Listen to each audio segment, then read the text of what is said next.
Çdo mëngjes kur zgjohemi, na shfaqen të njëjtat lajme në televizor ose celular. Skandali mbrëmshëm, skandali i mëngjesit, skandali që pritet të ndodhë në drek dhe mega skandali që pritet të ndodhë në darkë. Të gjitha këto të shoqëruara me lajmet e çdo vdekjeje që ndodh në botë, aq sa i kanë zelida agjencitë funerale, sepse gjërat me vlerë nuk ja vlen t'i japim, se s'kan klikime.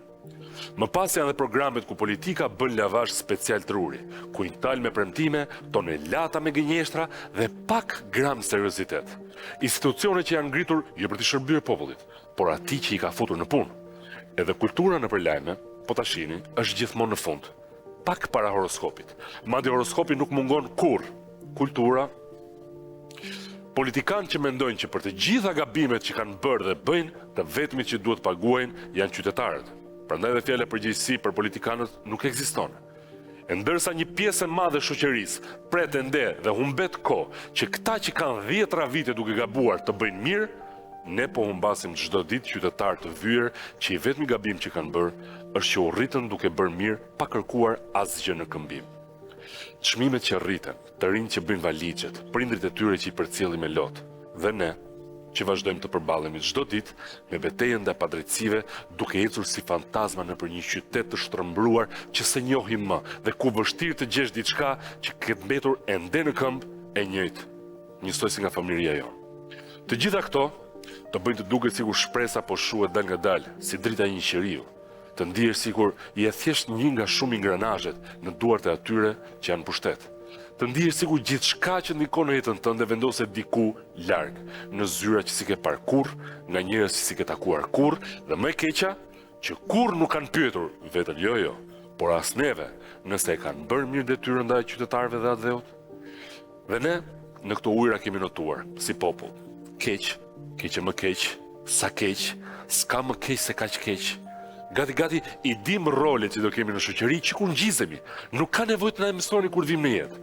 Ky do lindi pa fuqishëm, ky do lindi kokë shtypur, këta do jenë shërbëtor në kurrizë të atyre të pafuqishme dhe të bindurve kokë shtypur.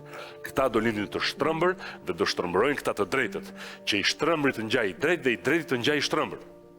Dhe jemi kthyer në një shoqëri mosbesuese. Nuk pyesim fare nëse dikush na bën keq, fare. Por ama, guxo të na bësh mirë, aty po, ndalojmë dhe pyesim. Po ky pse bëri këtë? Çfarë fiton ky që më bëri mirë mua? Ku do më dal ky me këtë mirësinë? Ku do? E njëjta gjë. Në rrugë ti hap rrugën dikujt dhe ai vetëm që s'to thot faleminderit, por të pyet çka ke që shef. Dhe gjithë kjo ngarkesë e panevojshme është kudo. Kur hyn autobus, kur qëndron në radh, kur takon dikën në shkallë, gjithmonë me dyshim, gjithmonë gati për luftë. Por ka diçka që ky vrer, që qelbet dhe nga koka dhe zbret deri poshtë tek fëmijët në kopësht, nuk na e marrin dot. Është mirësia, mënyra se si sillemi me njëri tjetrin. Kur unë të them ty mirëmëngjes, ta them me gjithë shpirt, me gjithë zemër. Mund t'i lëroj vendin dikujt në radh, pa u ankuar. Mund ta mbaj derën hapur për një të moshuar që po vjen pas meje. Mund t'i buzëqesh dikujt që duket që e ka një ditë keqe. Dhe mund t'ia fal një gabim edhe një adoleshenti. Këto janë gjëra të vogla që mund t'i bëj kushdo.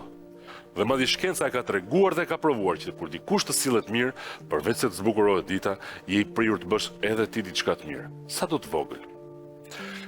Unë e di që këto që thash nuk i zgjidhin dot hallet e mëdha. Nuk e ndreqin dot korrupsionin.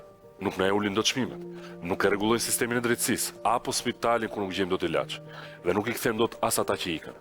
Por mund të zbusin sadopak egërsinë e këtij sistemi. Mund të krijojë një hapësirë të vogël ku njeriu është ende njeri, sepse në fundit kjo është ajo që na ka mbetur. Njeri tjetri. Dhe nëse s'kujdesemi as për këtë, nëse u humbasim edhe këtë, atëherë vërtet s'na mbetet më asgjë. Po të kisha mundësi, do doja të përqafoja të gjithëve, një nga një. Të gjithë juve që po na shikoni këtë moment. Normal, pa ju kërkuar asgjë në këmbim.